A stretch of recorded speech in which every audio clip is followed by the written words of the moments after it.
Kecelakaan yang dapat memaksa Jorge Martin keluar dari sisa tes pramusim MotoGP 2025 yang berlangsung hingga Jumat 7 Februari 2025 masih diperdebatkan oleh Aprilia dan Michelin. Aprilia secara tidak langsung telah menunjuk Michelin sebagai pihak yang bersalah atas kecelakaan hebat Jorge Martin pada awal uji coba pramusim MotoGP di Malaysia pada Rabu 5 Februari 2025. Tetapi, pemasok ban Prancis itu telah menyatakan tidak bertanggung jawab atas kecelakaan itu. Ia menyelesaikan satu putaran cepat, dan di tikungan dua putaran kedua, ia mengalami kecelakaan yang membawanya langsung ke rumah sakit. Martin mendarat dengan wajah terlebih dahulu setelah mengalami benturan keras di tikungan kedua sirkuit Sepang. Akibatnya, satu patah tulang di tangan kanannya dan beberapa patah tulang di kaki kirinya. Juara bertahan itu harus mengundurkan diri dari sisa uji coba untuk terbang ke Barcelona dan menjalani operasi pada tangan dan kakinya yang patah, dan kemungkinan besar akan absen pada uji coba minggu depan di Buriram juga. Aprilia menyatakan bahwa analisis awalnya telah mengesampingkan masalah mekanis dan kesalahan pembalap dengan menyatakan bahwa kecelakaan itu tampaknya terjadi tanpa alasan. Namun, yang menarik, mereka juga meminta jawaban dari Michelin tentang usia ban yang digunakan Martin. Dalam kasus khusus ini, Michelin tidak hanya tidak memiliki masalah dalam mengakui bahwa ban belakang yang digunakan pada saat kecelakaan memang diproduksi pada 2024. Martin mengalami dua kecelakaan pada awal tes pramusim MotoGP 2025 pada Rabu. Ia jatuh dua kali dengan motor sama dan dengan spesifikasi ban yang sama. 3 patah tulang yang juga dideritanya di tulang metatarsal ketiga, keempat, dan kelima kaki kirinya akan diobati dengan perawatan pemulihan yang lebih khusus. Mengingat cederanya, kecil kemungkinan ia akan kembali ke lintasan setidaknya hingga balapan pertama musim ini yang dijadwalkan pada 1 hingga 2 Maret di Buriram. Satu-satunya hal yang saya tanyakan kepada Michelin adalah riwayat kompon belakang. Saya tidak ingin tahu bahwa kompon itu telah disimpan selama 11 bulan, kata CEO Aprilia Racing.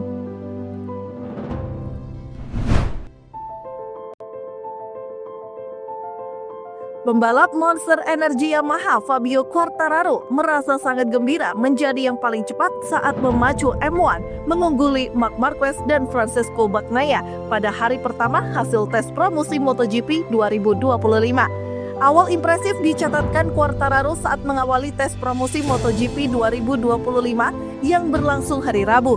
Di hari pertama dari 3 hari rangkaian tes ini, juara dunia MotoGP 2021 itu tampil konsisten menjaga kecepatannya.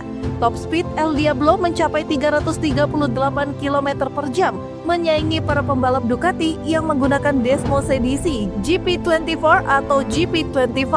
Hasil akhir pertama tes menunjukkan catatan waktu lap terbaik Quartararo adalah 1 menit 57,555 detik. Dia unggul tipis atas Marc Marquez yang menggunakan Ducati Desmo Cdc GP25 dengan selisih 0,051 detik. Adapun rekan setim Marquez, Francesco Bagnaia, masih tertahan di belakang. Juara dunia 3 kali itu tampaknya masih menguji beberapa hal, belum memacu motornya sampai batas maksimal.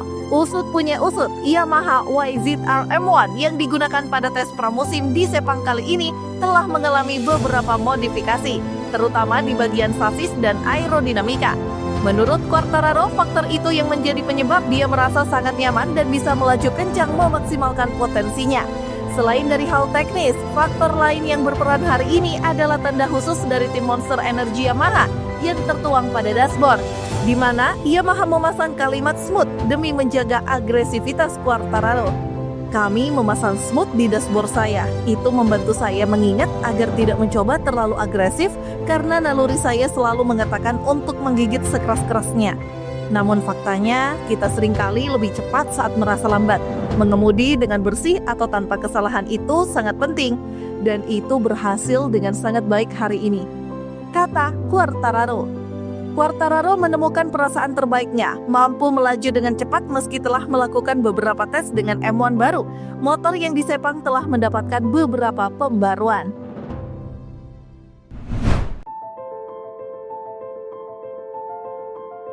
Kecepatan tinggi pembalap Ducati Lenovo Francesco Bagnaia menjadi sorotan saat hari terakhir tes pramusim MotoGP 2025 di Sepang berlangsung setengah jalan. Francisco Bagnaia mendekati rekor lap tercepat yang diukirnya tahun lalu pada jam-jam pertama tes pramusim MotoGP di sirkuit Sepang, Malaysia, Jumat 7 Februari 2025. Sekitar pukul 10.46 waktu setempat, tak sampai 1 jam setelah lintasan dibuka, Bagnaia melaju di kecepatan 1 menit 56,6 detik, lalu 1 menit 56,5 detik. Bagnaia terpaut 0,2 detik dari catatan waktu yang membawanya memenangi duel sengit dengan Jorge Martin untuk pole position di kualifikasi GP Malaysia 1 menit 56,337 detik. Menurut laporan langsung di MotoGP.com, Bagnaia kehilangan sedikit waktu di sektor pertama dan terakhir saat dibandingkan dengan rekornya musim lalu. Torehan waktu tingkat tinggi ini menandai time attack pertama Bagnaia setelah tampil low profile pada 2 hari pertama. Aksi menyimpan tenaga yang dilakukan Bagnaia bukan tanpa alasan, sebab tes pramusim juga menjadi kesempatan terakhir untuk pengembangan. 2 kali tes di Sepang dan Buriram makin krusial karena mesin akan disegel lebih lama hingga akhir musim 2026 untuk menyongsong regulasi teknis baru dengan motor 850 cc. Kabar baiknya, pekerjaan di dalam tim Ducati dipermudah. Ini disebabkan oleh umpan balik yang sama antara kedua pembalap mereka, yakni Bagnaia dan Marc Marquez. Catatan waktu Bagnaia hanya disaingi pembalap tim satelit Ducati, Alex Marquez yang mengendarai MotoGP 24 seperti miliknya musim lalu. Adapun Marc Marquez sudah mendapat kesempatan untuk tim attack pada hari pertama. Kali ini si alien belum menunjukkan tanda-tanda panas. Pembalap yang ngegas sejak awal adalah Fabio Quartararo dengan misi kebangkitan bersama Monster Energy Yamaha. Setelah langsung mencapai torehan waktu 1 menit 57 detik, El Diablo mencapai 1 menit 56,7 detik dalam waktu setengah jam. Itu hampir sedetik lebih cepat dari torehannya saat kualifikasi musim lalu. Lesatan Quartararo menjadi sinyal baik untuk kembalinya kekuatan Yamaha dalam kecepatan 1 lap yang sempat hilang. Quartararo telah mengonfirmasi peningkatan grip ban belakang dari motor barunya. Namun ada keraguan dalam situasi akselerasi dari kecepatan rendah, sesuatu yang akan lebih terlihat dalam tes berikutnya di Buriram.